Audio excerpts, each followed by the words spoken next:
नमस्कार, मैं रोहित कुमार, आप न्यूज फाउंडेशन देख रहे हैं। खबर लोजपा को लेकर के है। चिराग पासवान अब करेंगे तो क्या करेंगे। इकलौते विधायक मटिहानी से जीत करके आए, चुनाव में खूब ताल ठोकी नीतीश कुमार के खिलाफ। जीत सिर्फ एक सीट पर मिली और अब वो विधायक जो हैं उनकी नजदीकियां देखी जा रही हैं जदयू के साथ में।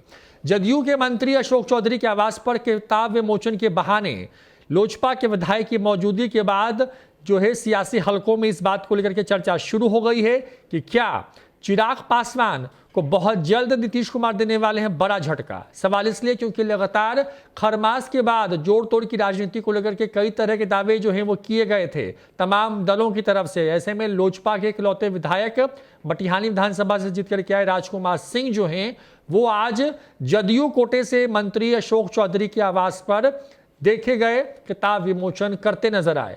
खास बात यह कि इस कार्यक्रम में सोमेश सिंह जो कि चकाई से इकलौते वैसे विधायक जीत करके आए हैं जो कि निर्दलीय हैं, वो भी मौजूद थे। आपको बताएं कि 2 दिन पहले ही अशोक चौधरी के ही आवास पर जो है जदयू के प्रदेश अध्यक्ष और जो वरिष्ठ नेता हैं श्रवण कुमार, उनकी मौजूदगी में जो है बसपा के इकलौते विधायक जमा खान ने जदयू की सदस्यता ग्रहण की थी, जबकि सोमेश सिंह ने इस बात का ऐलान कर दिया था कि वो नीतीश कुमार के प्रति जो है अपनी आस्था बनाए रखेंगे, उनको समर्थन देते रहेंगे। इन तमाम चीज़ों के बीच में राजकुमार सिंह का जदयू के मंत्री अशोक चौधरी के आवास पर पहुंचना किताब विमोचन के बाद इस बात की चर्चा शुरू हो गई है कि बहुत जल्द लोजपा के विधायक भी अब जो है वो जदयू में शामिल होंगे। इस तरह की खबरें हैं, इसलिए ये सवाल हम कह रहे हैं क्योंकि लगातार देखिए जमा खान जो हैं वो भी इसी तरीके से देखे गए थे वशिष्ठ नारायण सिंह के आवास पर, वहां पर मीटिंग करते पाए गए थे। उसके बाद अचानक से उनसे जब सवाल पूछा था हम लोगों ने तो उन्होंने कहा था कि बस क्षेत्र के विकास के लिए आए, लेकिन बस 1 महीने के बाद ही वो जदयू में शामिल हो गए।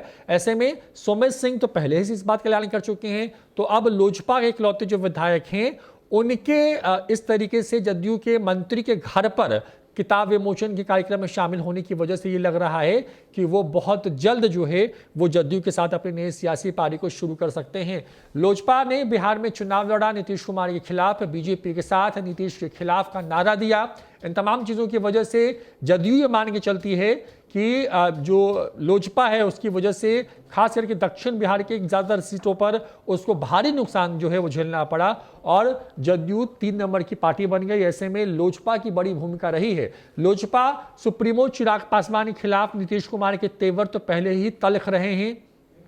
बिना नाम लिए हुए हमला बोलते हुए उन्होंने यहां तक कह दिया था कई बार कि एक्शन तो बीजेपी को लेना होगा चिराग पासवान पर, यानी कि साफ तौर पर इस बात के संकेत थे कि चिराग पासवान का जो रुख था, जिस तरीके से नीतीश कुमार के खिलाफ उन्होंने एक तरीके से पूरा अभियान चलाया, उसके बाद जदयू खेमा जो है वो नाराज रहा है। ऐसे में अब उसकी पार्टी के विधायक को तोड़ करके जदयू एक बड़ा झटका देने की कोशिश में है चिराग पासवान को। तो चिराग पासवान के विधायक हैं राजकुमार सिंह, मटिहानी बेगूसराय में पड़ता है, वहां से जीत करके आए। इकलौती सीट है जहां पर वो जीते हैं और ऐसे में अब उनकी नजदीकियां जो हैं जदयू के विधायक या फिर मंत्रियों के साथ में ये बता रही है कि बहुत जल्द चिराग पासवान को लगने वाला है एक बड़ा झटका। फिलहाल इतना ही, देखते रहिए न्यूज फाउंडेशन। नमस्कार।